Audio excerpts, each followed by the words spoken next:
عفو غفور سميع مجيب. Biz qakamızın dədəsini tanıyasmı? Yox. Neçə yaşaptır biliyasmı? Yox. Adını ememiştik bilemizak. Qakamızın dədəsini əksəriyyət bilmeyas. Nerede caylanıptır bilemizak. Hasan ayırılıptır bilemizak. Emme giňza şey Müslüman doğun. 2 arka 3 arkamız bilemizak anırlaqda. Emme Peygamberimiz Aleyhissalatu vesselam'ın tek zindagisi var. Sahabaların hayatus sahaba, ustul gaba, el-isabe fi temiz sahaba. Başka kan kitaplar var. Sahabaların zindagisi var adı.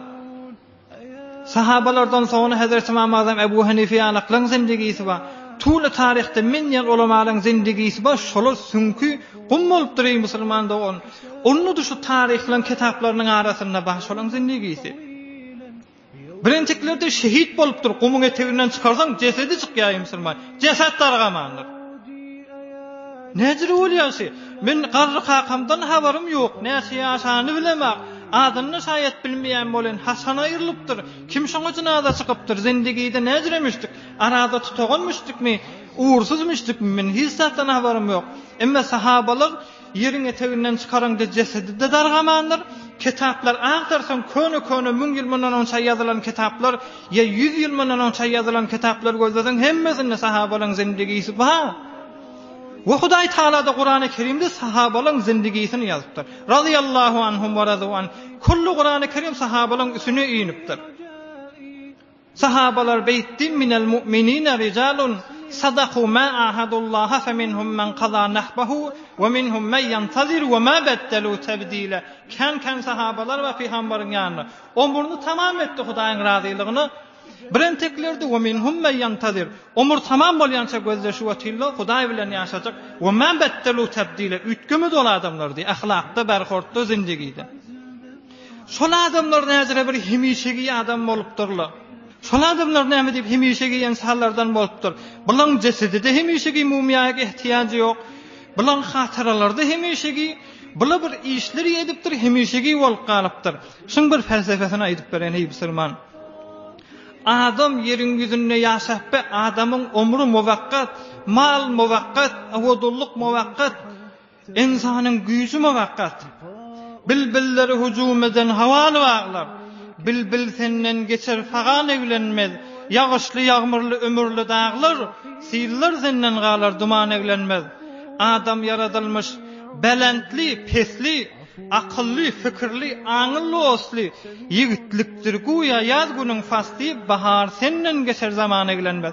Kan defer bahar tamam boldy. Indi sen näme etjek şondan iş çekjekmi? Bir maşada kittek getir da bir ýaşullyň birini. Gelende näçe gün istirahat etmeli bolar.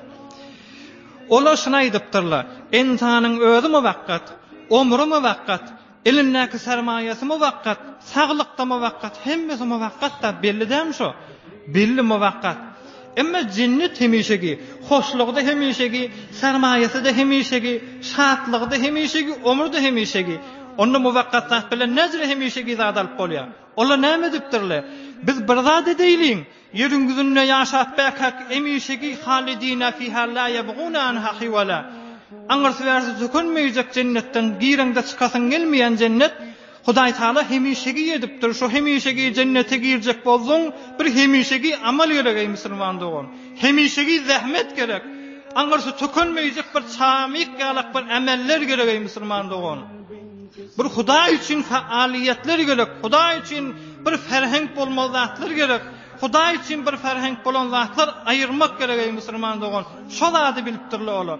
Oham şol zada gaýym amel edipdirler. Hudaý Taala aýtdy: "Wa ma beddelu tebdile." Hedefe sadıkdylar. Hedefinden ütgemediler. Ondan şimdi cesedi de dargamaya, olan tarihi de dargamaya. Bir hayatı sahaba gitsin, bir ustul gabeler gitsin, el-isabalar gitsin. Tamamı sahabanın zindagi namet gitse de Kur'an gitmiyor ki. İnna nahnu nazzalna zikr ve inna lehu lahafizun. Hudaý Taala aýtdy: "Özüm saklajak" diýip, şoň içindäki gurrunlar olokon. Oň içindäki edilen reşadetler bir gawy insanlardan turupdyr. Biz hemişegi hoşy aramasy ýetjek insan ýeriň yüzünde bir zat diýilen hemişegi hoşy ýeter ýalak. Gawçaga terbiýet berseň de şeýle, bir hüjre salyp berseň de şeýle, bir adaşyp beren musulman doganyň elinden tutsaň, o da bir Hudaýy adam bolup gawçaga terbiyet berasa, o da bir ulukhan bernamalaryň biri. Bir talar bolýan bolsa, şonu bir hemahing edip ýaşuly bilen obadan aýryp göbermek, o da bir ulukhan hemişigi faaliýetleň biri. Guýy gazarýan ýetimlerden çym, o da bir faaliýet. Hudaý üçin bir maşyn waqf etýän, o da bir hidaýat. Hudaý üçin bir çadyr alýan mehendede ýaş bolar, ölük duga ediler, o da bir hemişigi zat. Hudaý üçin bir neferiň üstüne işläp molledip ahunesin, o da bir hemişigi zat musulman dogan. Bir zat diýiliň, her kimde bir istedat bar, şu istedat bilen hemişigi bir ýadigar goýup diýiliň. Peygamberimiz Aleyhissalatu vesselamyň ýany yüzümüz bolsun bir hediýe bermäne. قلبي الكثير بحسن الظنون تعود